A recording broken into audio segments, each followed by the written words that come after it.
نمازی کا اچھا ہونا پہلا فرض ہے، پہلا رکن ہے، نیت باندھنے سے پہلے۔ کئی لوگ نیت باندھتے ہیں، آج کل ہمارے ہاں مشین آ گئی ہے موبائل جس کو بولتے ہیں۔ اب مسجد میں اگر کسی کا موبائل بج جائے نماز میں، میرے والد صاحب شیخ اسلام مولانا حبیب الرحمن لدھیانوی رحمۃ اللہ علیہ مجھے ایک دن پوچھنے لگے کہ اگر مسجد میں کسی کا موبائل بج جاتا ہے تو تم کیا سوچتے ہو؟ میں کہا میں سوچتا ہوں جیب میں ہاتھ ڈالے فون بند کر دے۔ تو میں نے آپ کیا سوچتے ہو بھائی؟ اج انی مسجداں دے ساڈے پردھان ہیں پورے انڈیا چ، تے جڑے وڈے وڈے مولوی مفتی سارے تو نہیں، ان کی مسجد میں اگر موبائل بج جائے نا تو بس فوراً نیت باندھے باندھے یہ نیت کر لیتے، بس سلام پھیرتے ہی اس کا رگڑا پھیرنا آج۔ نیت باندھے باندھے ہی اگلی نیت بھی کر لیتے ہیں ساتھی میں کہ بس سلام پھیرتے ہی پہلے آج اس کا جنازہ نکالیں، اس کا روز فون بجتا ہے۔ تو میں نے اپنے والد صاحب رحمۃ اللہ علیہ سے پوچھا کہ آپ کیا سوچتے ہیں؟ فرمانے لگے کہ میں یہ سوچتا ہوں بیٹا کہ جو بندہ میرے ساتھ نماز پڑھ رہا ہے، کیونکہ اکثر مسجدوں میں محلے کے لوگ ہی نماز پڑھتے ہیں، ایک دوسرے کو جاننے والے پڑھتے ہیں، تو فرماتے مجھے کہنے لگے کہ میں یہ سوچتا ہوں کہ اگر کسی کا فون بجتا ہے تو میرے دل میں خیال آتا ہے کہ اللہ تعالیٰ یہ جو گھنٹی بجی خیر والی ہو، پریشانی والی نہ ہو، کیونکہ گھر والوں کو تو پتہ ہی ہے عشاء پڑھنے آیا ہے، فجر پڑھنے آیا ہے، جو گھنٹی بجی ہے خیر والی ہو، یا تو ہماری تو فون کی گھنٹی بھی طے کر دیتی ہے کہ ہم نماز ہماری قبول ہو رہی ہے یا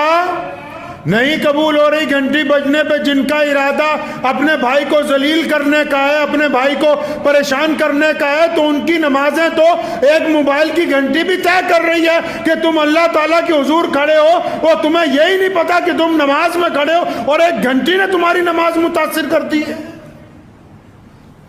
کیس کے آگے، کیس گزر گیا نا کسی کے آگے سے، کیس کو جانتے ہیں؟ مجنو گزر گیا کسی نمازی کے آگے سے، بہت آگے سے گزرا، تو اس نمازی نے سلام پھیرتے ہی جا کے مجنو کا گریبان پکڑ لیا۔ مجنو عرب کا رہنے والا تھا، لیلا کا جو عاشق تھا،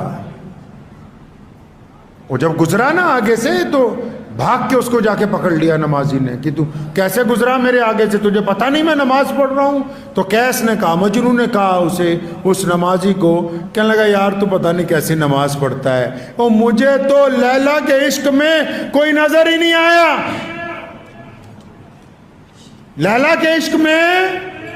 کوئی نظر نہیں آیا، اب تو پتہ نہیں کیسا اللہ سے عشق کرتا ہے کہ تجھے اتنی دور نماز پڑھتے ہوئے میں نظر آ گیا کہ میں تیرے آگے سے گزر گیا ہوں۔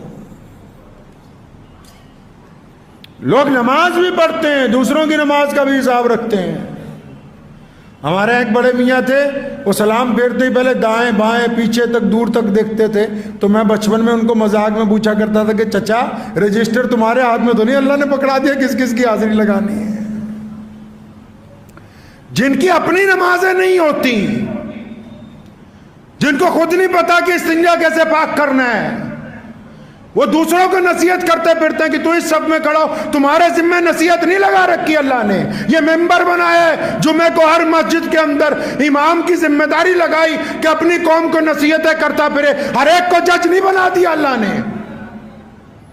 کسی کو کسی کی عزت اچھالنے کے لیے کھڑا نہیں کر دیا کہ جب تمہاری مرضی آئے جس کے مرضی اوپر تنقید کر دو۔ ہوتے کون ہو کہنے والے ان بچوں کو کہ تم پیچھے شور مچا رہے ہو؟ مسجدوں میں پیچھے بچوں کا کھیلنا، مسجدوں میں نمازوں کے دوران پیچھے بچوں کی آوازیں آنے کا مطلب یہ ہے کہ یہ بچے اس بات کی گواہی دے رہے ہیں کہ آنے والی نسلیں ان در و دیوار کی حفاظت کے لیے تیار ہیں،